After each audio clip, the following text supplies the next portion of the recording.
കൊട്ടിയൂർ വരണം, അതാണ് ഉദ്ദേശം. അപ്പോൾ തളി ഭഗവാനെ തൊഴുതിട്ട്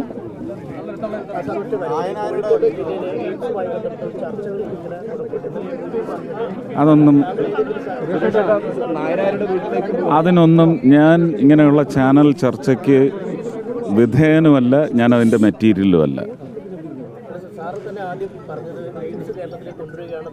അല്ല, അതൊക്കെ പിന്നെ അതിനുള്ള വേദിയല്ല. ഞാൻ എൻ്റെ വഴിക്കൊന്ന് സഞ്ചരിച്ചോട്ടെ. ഞാനൊരു വ്യക്തിയാണ് ആദ്യം.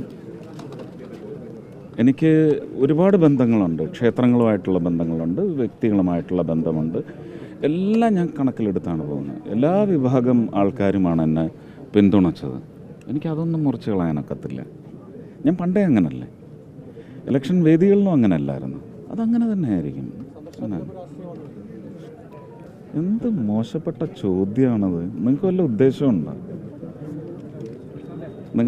നിങ്ങൾ എക്സിറ്റ് പോൾ മുതലേ എനിക്കിട്ട് ഒരുപാട് താങ്ങുന്നുണ്ട് കേട്ടാ. നിങ്ങളുടെ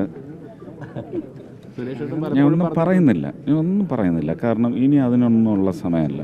പിന്നെ ഒരു ഉത്തരവാദിത്വം ഏറ്റെടുത്തിട്ടുണ്ട്. നിങ്ങളുടെയൊക്കെ പിന്തുണയോടെ തന്നെയാണ് അതൊക്കെ സത്യസന്ധമായി അതിൻ്റെ വാർത്തകൾ പുറത്തു വരേണ്ടതും ജനങ്ങളിലേക്ക് അത് ഗുണകരമായി വന്ന് ഭവിക്കേണ്ടതും.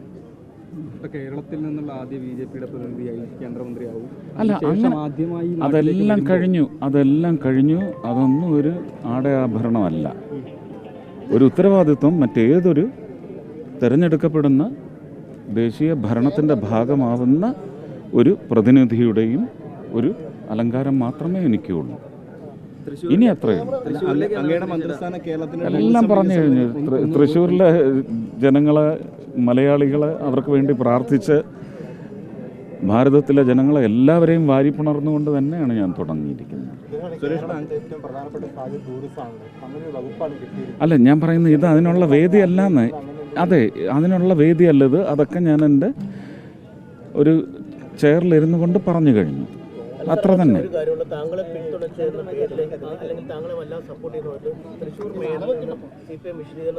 അല്ല, ഞാൻ പറഞ്ഞില്ലേ, ഈ വക ഉപരിതല പ്രയോജനപ്പെടുത്താൻ വേണ്ടിയുള്ള ചർച്ചകളുടെ ഒന്നും മെറ്റീരിയലല്ല ഞാൻ. അവരൊക്കെ ചർച്ചിച്ചോട്ടെ, ഞാൻ അതിൻ്റെ ഭാഗമല്ല.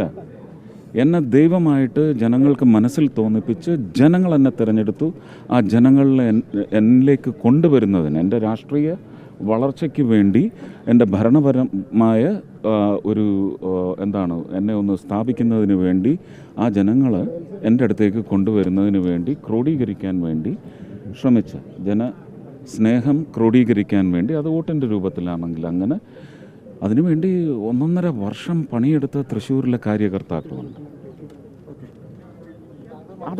അവരൊക്കെ മാത്രമാണ് എൻ്റെ ജനങ്ങളും അവരും ആണ് ഇനി എൻ്റെ ഉത്തരവാദിത്വം. എന്നെ അവർ ചേർത്ത് നിർത്തും എന്നാണ്. ഞാൻ ആരാണ് അവരെ ചേർത്ത് നിർത്താൻ? അവരെന്നെയാണ് ചേർത്ത് നിർത്തുന്നത്. കേരളത്തിൻ്റെ ടൂറിസം മന്ത്രി ഈ നാട്ടുകാരനാണ്. ഞാൻ ഭാരതത്തിൻ്റെ ടൂറിസം സഹമന്ത്രിയാണ്.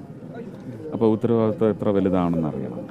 പിന്നെ എന്താണ് ഒരു നീതി നിർവഹണം ഭരണത്തിൻ്റെ ഭാഗത്ത് നിന്നുണ്ടാവുന്നത്?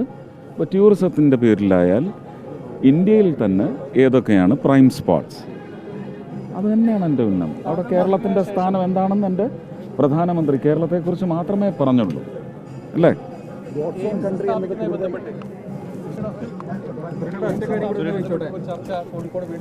ഏതാ?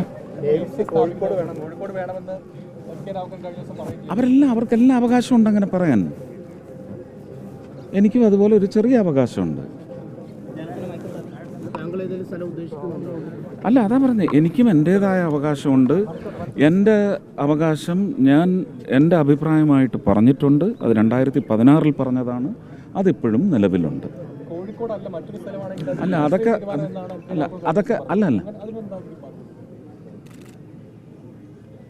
അദ്ദേഹം പറഞ്ഞതിലല്ലേ വലിയ ഒരു ഒരു ദുരുദ്ദേശപരമായ രാഷ്ട്രീയമുള്ളത്. അദ്ദേഹം പറഞ്ഞതില്ല.